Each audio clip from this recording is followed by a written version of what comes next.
Pode falar que um estudo da Federação das Indústrias do Estado de Minas Gerais calculou o impacto econômico da proposta de emenda à Constituição que discute o fim da jornada 6x1 e reduz a escala de trabalho de 40 horas semanais.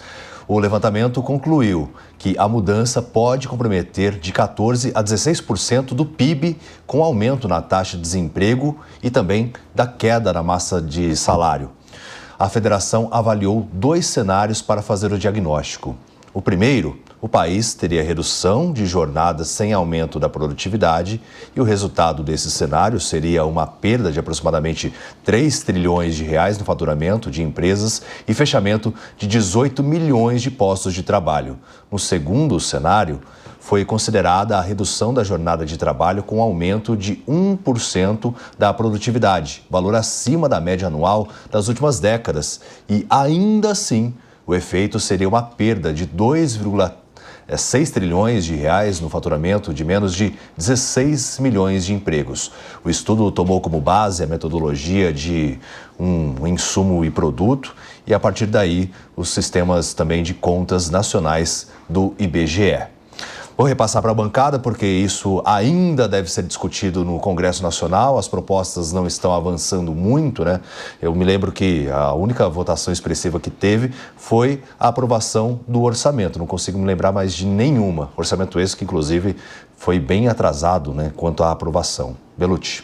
Pois é, como você bem mencionou, David, aprovou-se o orçamento do ano passado, né? Depois, agora a gente entrou em 2025 sem o orçamento votado, o que é uma coisa absurda em termos institucionais para o Brasil, mas infelizmente se normalizou. Com relação ao fim da escala 6x1, o estudo, assim como outros estudos que foram apresentados sobre esse sistema, me parecem bastante exagerados. É claro que eles têm a sua metodologia, mas questão de muitos trilhões saindo da economia brasileira me parece um grande exagero. Vamos lembrar, quando se reformou a consolidação das leis do trabalho, também se dizia que essa reforma trabalhista geraria não sei quantos milhões de empregos. E não é bem assim, né? Você sempre, cada lado apresenta seus argumentos, algumas vezes de forma exagerada, outras nem tanto, mas nesse caso me pareceu. E a reforma trabalhista, lembrando, ela já foi bastante desidratada em termos de judiciário no Brasil, já mudou bastante coisa, até a própria questão da contribuição sindical, o Supremo autorizou que agora a instituição sindical cria a sua contribuição, então assim, já foi bastante coisa mudada do que era. Agora, é evidente que se você perguntar para as pessoas, o ideal de escala seria o 5x2, todo mundo acha natural o 5x2, agora, no 6x1 é essa história. Muito se discute, mas todo mundo fica tentando capitalizar politicamente, ninguém está pensando necessariamente no trabalhador. E caso se institua essa questão no Brasil, como sempre se pega como exemplo a Europa, a tendência é que as pessoas arrumariam um segundo emprego para complementar a renda. Quanto mais legislação, mais engessamento legal nas relações humanas, nas relações interpessoais, é pior para a economia. Cada interferência do Estado, ele alega uma coisa, mas depois tem que lidar com outros problemas criados por essas interferências, David. Raquel? Não, perfeito. Quando a gente fala em alteração no que está funcionando, ela é nada mais do que um populismo disfarçado de uma política social. Quando a gente sabe que a qualidade e as condições financeiras no Brasil existe um hiato de desigualdade absurdo, a gente percebe que essa situação em diminuição do número do tempo de trabalho não significará o aumento das condições financeiras ou na contraprestação remuneratória.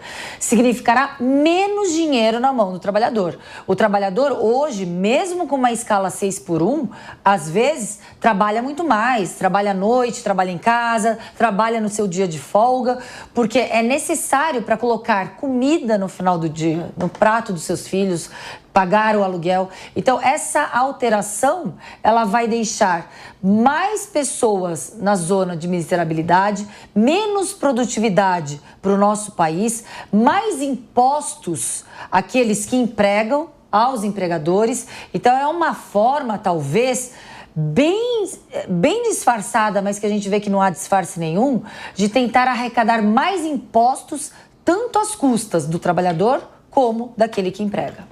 Pois é, ainda mais no contexto que a gente vive, né, em relação às tecnologias avançando cada vez mais, inteligência artificial, e já estão substituindo muitos postos de trabalho à tecnologia.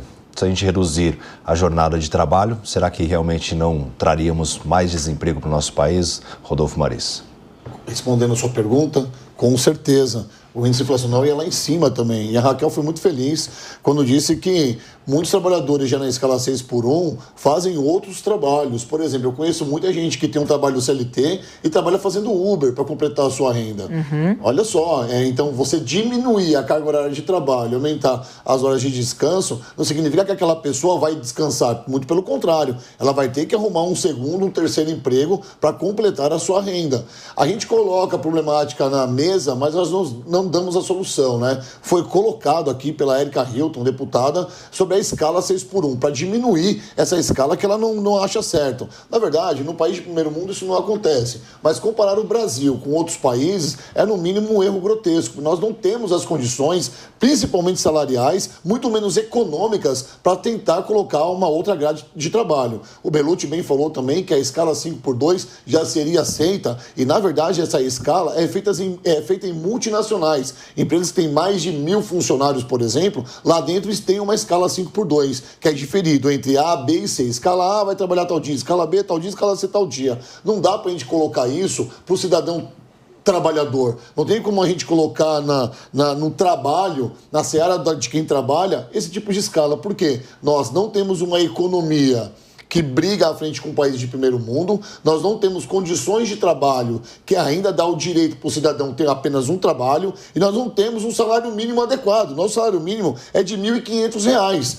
Você acha mesmo que trabalhando menos o empregado vai ganhar mais? Claro que não. E só para finalizar, eu quero fazer aqui um parênteses no que disse o presidente da FING, que é o Flávio Roscoe. E eu convido a todos a participar desse raciocínio dele. Abro aspas. Antes de discutir a redução da jornada de trabalho, o Brasil precisa enfrentar o seu maior desafio, a baixa produtividade. O trabalhador brasileiro produz, em média, apenas 23% do que um trabalhador nos Estados Unidos. Fecho aspas. O que ele quis dizer com isso? Que a gente produz muito menos enquanto estamos trabalhando? A gente tem que equiparar mesmo o nosso trabalhador comum aqui com o trabalhador comum nos Estados Unidos, sendo que muitos trabalhadores saem do Brasil para tentar a vida lá e trabalham 12, 14, 16 horas. Eu não sei o que ele quis dizer com isso, mas esse fato de 6x1 tem que ser repensado quando a nossa economia, a nossa política fazer parte disso. Bom, o estudo então demonstrando, né, que as perdas seriam significativas em relação a uma possível mudança na nossa escala de trabalho.